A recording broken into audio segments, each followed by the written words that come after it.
Welcome back, everyone, to the deep dive. Today we're diving into some really heavy stuff. And yeah, you've given me some pretty intense material on the Inquisition. Yeah. I mean, it's really a dark chapter. Mhm. And trying to understand how this institution worked, how it functioned, and just the sheer scale of the human suffering that it caused is just, it's mind-boggling. It's really a story of systematic persecution Yeah. and punishment, Yeah. the Catholic Mhm. Church. Yeah. And later, it actually became known as the Holy Office Oh. from 1542 under Pope Paul III.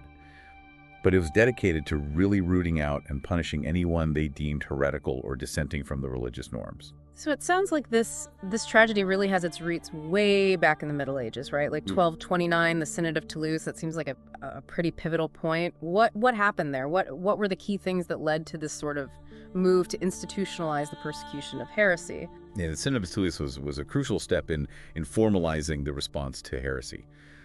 They basically mandated that bishops appoint individuals, even if they were lay people, in each parish to actively seek out and denounce people who are considered heretics. Wow. They even authorized the destruction of any places where these individuals might find refuge. Oh, wow. So they were really going, I mean, it sounds like they were going to extreme lengths even back then. They were deeply troubled. The church was deeply troubled by challenges to their religious authority, Yeah. and they were already prepared to take forceful measures. And then from there, it just seems to escalate over the centuries, and especially in Spain, starting in 1478 under the Catholic monarchs Ferdinand and Isabella. Right. And it seems like at that point, it wasn't solely about religious belief anymore. Right. It was something more. Can you kind of elaborate on how religious persecution, at least in Spain, was used to kind of serve the goal of national unity? And were there similar motivations in other regions where the Inquisition operated? Yeah, definitely. While religious conviction was certainly a major driving force behind the Spanish Inquisition, it definitely also served a political objective. I mean, the newly united monarchs saw religious uniformity as essential for national cohesion. Right, so it's like this merging of religious zeal and political power, which unfortunately is a recurring theme throughout history, right? Exactly. It happens over and over again.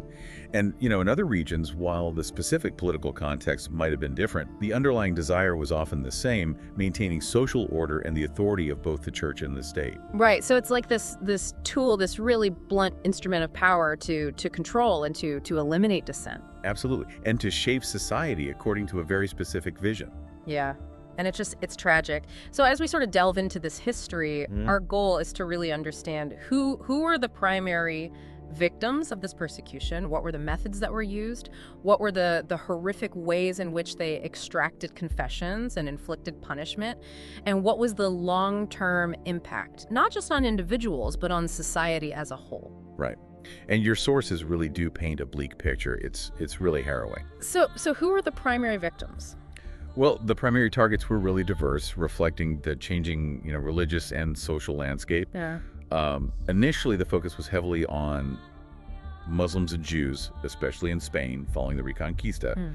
But then, with the rise of the Protestant Reformation, Protestants obviously became a major target as well. Okay. And then, tragically, the Inquisition also turned its attention to individuals accused of witchcraft or demonic possession. And the persecution of those accused of witchcraft is especially just heart-wrenching. And it seems like this book, the Malleus Maleficarum, the Hammer of Witches, really played a key role in this particular tragedy.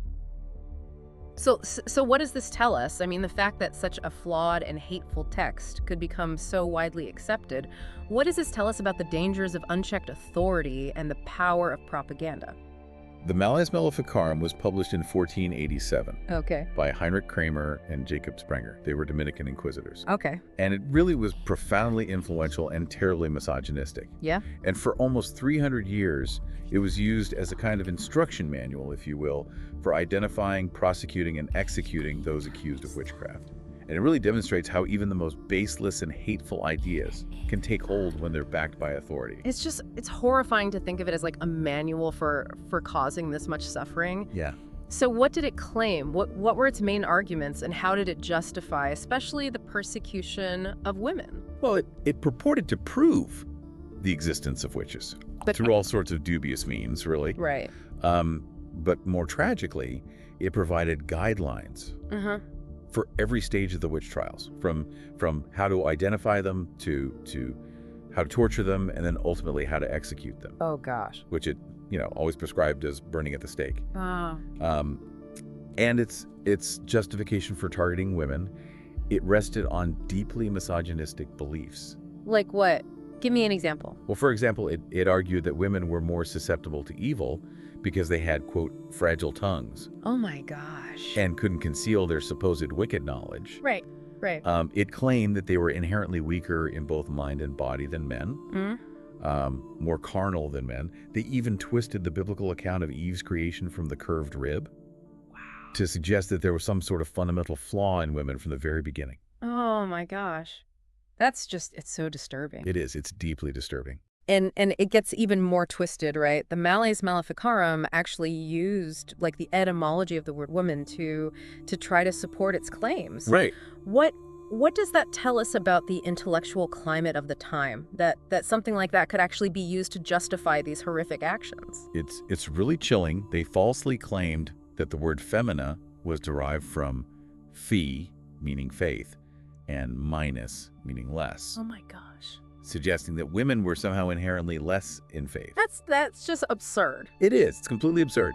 But they use this totally unfounded etymology to argue that women were, quote, by nature quicker to waver in their faith. Right. And consequently, more quick to abjure the faith, which constitutes the root of witchcraft. It's incredible how they could twist these things to fit their own agenda. It's a testament to how deeply ingrained misogyny and a lack of critical thinking can really lead to these tragic consequences. Yeah, and the result is it's catastrophic. I mean, Sure. you mentioned that 90% of those accused of witchcraft by the Inquisition were women. Yeah, that's a stark and really heartbreaking testament to the lethal combination of religious persecution and just deeply ingrained misogyny.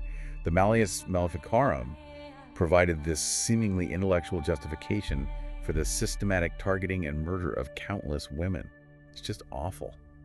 So beyond this sort of mass persecution fueled by these superstitions and misogyny, the Inquisition also targeted prominent individuals who dared to challenge prevailing either religious or scientific beliefs. Oh, absolutely. And some of these names, they resonate even with us today. I mean, they're symbols of this fight for knowledge, right? Yeah, definitely. You think of people like Giordano Bruno, who was ultimately burned at the stake for his philosophical and cosmological views. Yeah. That just went against church doctrine. Right. Galilei famously persecuted and forced to recant his support for the heliocentric theory. Right. And even Nicholas Copernicus, whose work was later censored, they all faced the wrath of the Inquisition. And their stories really underscore this really tragic conflict between established dogma and the pursuit of knowledge. Yeah, and they paid a very high price for that pursuit.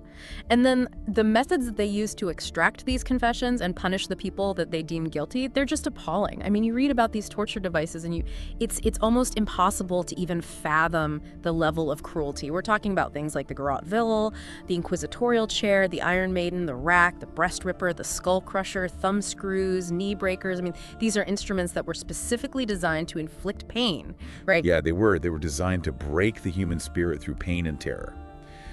The garrote vil, which was used for strangulation, the inquisitorial chair, often fitted with spikes to pierce the skin during interrogation. Oh my gosh. The Iron Maiden, which was a coffin-like box with spikes inside that would impale the victim. Gosh. The rack, which would stretch people until their limbs were dislocated. The breast ripper, which was designed to mutilate women. It's horrific. The skull crusher, the thumb screws, knee breakers, each one is just a testament to the brutality of the Inquisition. And historian Jose Antonio Escudero, he provides some really graphic details about specific torture procedures that were common. Right. And even the names themselves, like the grucha, the toca, and the potro, they sound just ominous. What did these methods involve? Well, the garrucha involved suspending the victim by their wrists, tied behind their back. Oh gosh. With weights attached to their feet, and sometimes they'd be suddenly dropped, causing dislocations and just tearing ligaments. It's unimaginable. The toca, or water torture, they would force a cloth down the victim's throat and then pour water over it, which created this sensation of drowning. Oh gosh. And they would measure the severity by the number of pitchers used. Wow. The potro, or the rack, that involved tying the victim's hands and feet to these rollers, Right. and then tightening ropes to stretch their body, Yeah. just causing excruciating pain. It's beyond comprehension, the level of suffering that they inflicted.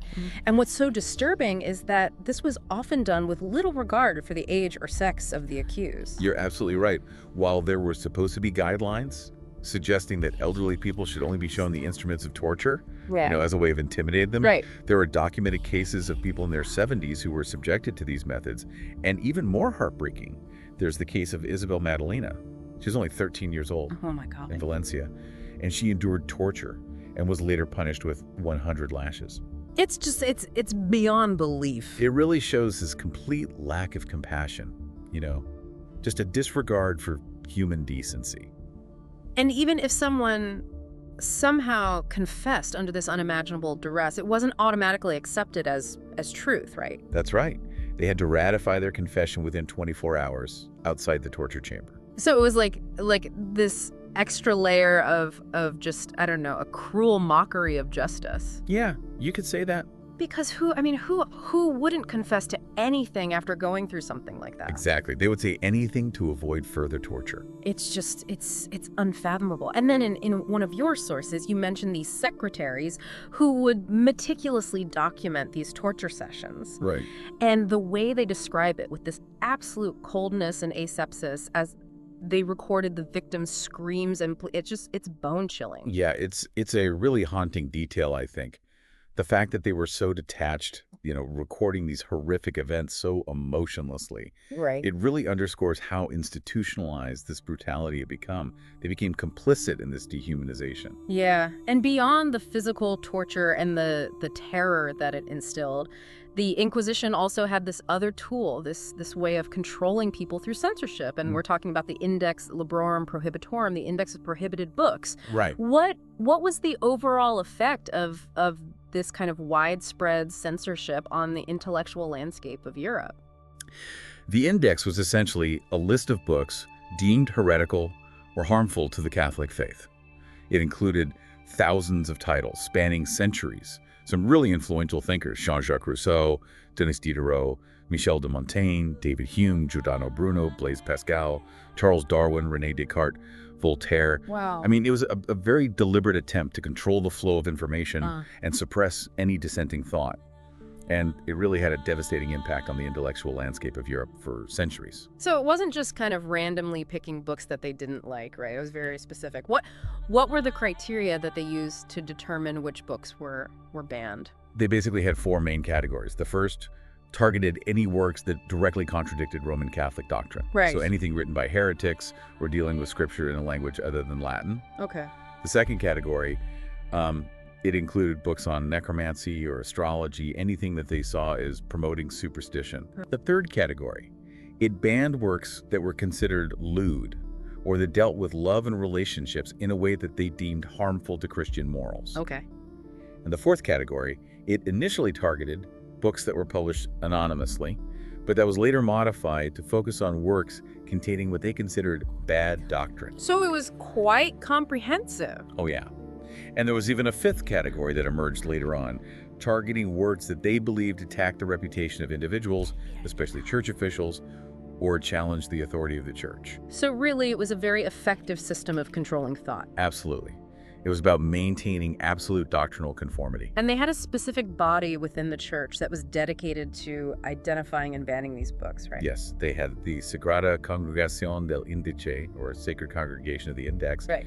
They were specialists whose job it was to read, evaluate, and ultimately prohibit texts that they deemed dangerous. So the Inquisition was this multifaceted instrument of control. It had the torture, the psychological terror, and then it had this intellectual control as well. Right. It was a system designed to control all aspects of life, really. Yeah, and the culmination of all these processes often played out in these terrifying public spectacles, the autos de fe. Yes, those were carefully orchestrated to demonstrate the power of the Inquisition in the Catholic Church. And just imagine what those must have been like for both the condemned and the people witnessing them. I mean, they were deeply traumatic events. Yeah. Designed to instill fear and reinforce the absolute power of the church. The condemned were forced to publicly recant their sins and demonstrate repentance, often in a main public square or even inside a church. It was a very powerful way of sending a message, right? Absolutely. It was a stark warning to anyone who might even think about straying from the church's teachings. And when you look at the sheer scale of human loss resulting from all this, it's staggering. I mean, your sources mention an estimate of over 34,000 people executed in Spain alone between 1481 and 1788. That's right. And that number only represents one region and one period. Yeah. It's a sobering reminder of the devastating cost of religious intolerance and the abuse of power. Yeah. And this dark period of history has been depicted in various films over the years. Yes.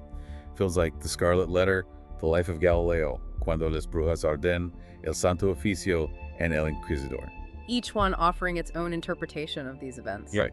Some focus on the witch hunts, some on the conflict between science and religion, but they all try to grapple with the complexities of this dark chapter. So when we think about all of this, the relentless persecution, the misogyny, the torture, the censorship, it really is a story of just immense tragedy and injustice. It is. It's a reminder of what can happen when power goes unchecked, when fear and dogma are allowed to rule. Yeah. And it forces us to confront some really uncomfortable truths about human nature, I think. Absolutely. And it makes you wonder how much we've really learned from this dark past. Yeah, that's the real question, isn't it? Yeah. What lessons have we learned from the Inquisition, and how can we apply those lessons today? It's a question worth pondering. It's a question worth really thinking about.